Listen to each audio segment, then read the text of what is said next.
एक गांव था जिसका नाम धनपुर था। धनपुर में हर कोई पुरानी परंपराओं में जी रहा था। पढ़ाई लिखाई, नई तकनीक और सपनों को हकीकत में बदलने की सोच को बहुत कम लोग मानते थे। लेकिन अर्जुन, एक 18 वर्षीय लड़का, अपने गांव को आगे बढ़ाना चाहता था। वह अपने गांव के बच्चों को शिक्षित करना चाहता था और नई तकनीकों को अपनाने के लिए लोगों को प्रेरित करना चाहता था।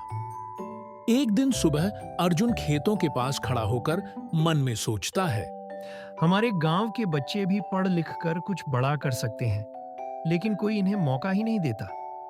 अगर इन्हें सही शिक्षा मिले तो यह भी आगे बढ़ सकते हैं। फिर अर्जुन गांव वालों से बात करने गांव के कुछ बुजुर्गों के पास जाता है। जहां गांव के चौपाल में कुछ बुजुर्ग चारपाई पर बैठे हैं, उनसे अर्जुन कहता है, काका, हमें बच्चों को पढ़ाना बहुत जरूरी है। अगर वे पढ़ लिख लेंगे तो गांव का भविष्य उज्जवल होगा। गांव के बुजुर्ग हंसते हुए बोले, अरे अर्जुन, पढ़ाई लिखाई से कोई खेत नहीं जोत सकता, न पेट भर सकता है। यह सब बड़े शहरों के लिए है। गांव में मेहनत करने से ही पेट पलता है। तभी अर्जुन कहता है, पर काका, अगर हमारे बच्चे पढ़ लिख लें तो वे भी बड़े अधिकारी बन सकते हैं। गांव की जिंदगी भी बदल सकती है।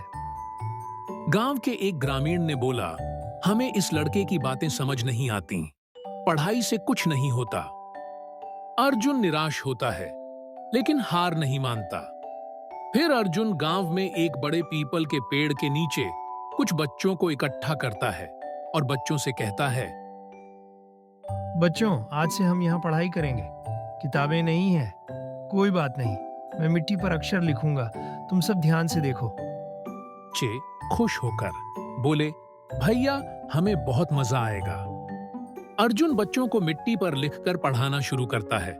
गांव के कुछ लोग दूर से देखते हैं, कुछ हंसते हैं तो कुछ सोचने लगते हैं।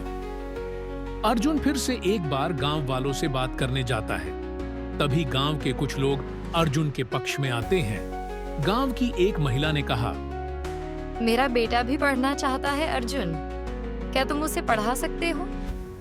हाँ काकी, मैं सब बच्चों को पढ़ाऊंगा। गांव के एक बुजुर्ग गंभीर होकर बोले, अगर यह सच में मेहनत कर रहा है तो इसे रोकना नहीं चाहिए। देखते हैं यह क्या कर सकता है। गांव के कुछ लोग अर्जुन के पक्ष में आ गए थे, लेकिन अर्जुन के पास स्कूल की एक बड़ी समस्या थी।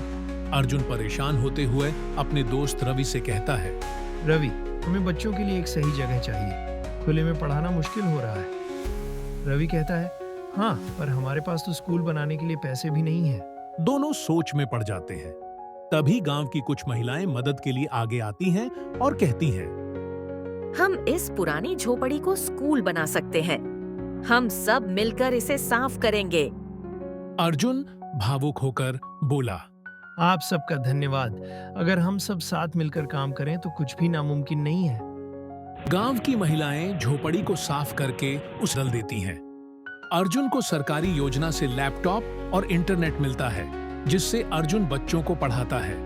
तभी रवि आश्चर्य से कहता है, अर्जुन, अब तुम बच्चों को ऑनलाइन वीडियो से भी पढ़ा सकते हो। अर्जुन कहता है, हाँ रवि, अब हम बच्चों को दुनिया भर की जानकारी दे सकते हैं। बच्चे उत्साह से लैपटॉप स्क्रीन पर ध्यान दे रहे हैं और अर्जुन उन्हें पढ़ा रहा है। कुछ बुजुर्ग बाहर से अर्जुन को पढ़ाते देख रहे थे और बोले, देखो, ये बच्चे तो सच में सीख रहे हैं। शायद अर्जुन सही कह रहा था, हमें इसे रोकना नहीं चाहिए। अब वे भी अपने बच्चों को स्कूल भेजने लगते हैं। कुछ दिन बाद गांव को सरकार की तरफ से स्कूल बनाने की सरकारी मदद मिलती है। सरकारी अधिकारी अर्जुन को एक चेक देते हैं और कहते हैं, अर्जुन, तुम्हारी मेहनत को देखकर सरकार ने इस गांव के लिए एक सही स्कूल बनाने की मंजूरी दी है। अर्जुन खुश होकर बोला, धन्यवाद सर, अब ये गांव भी शिक्षा की रोशनी में आगे बढ़ेगा। गांव वाले तालियां बजाते हैं।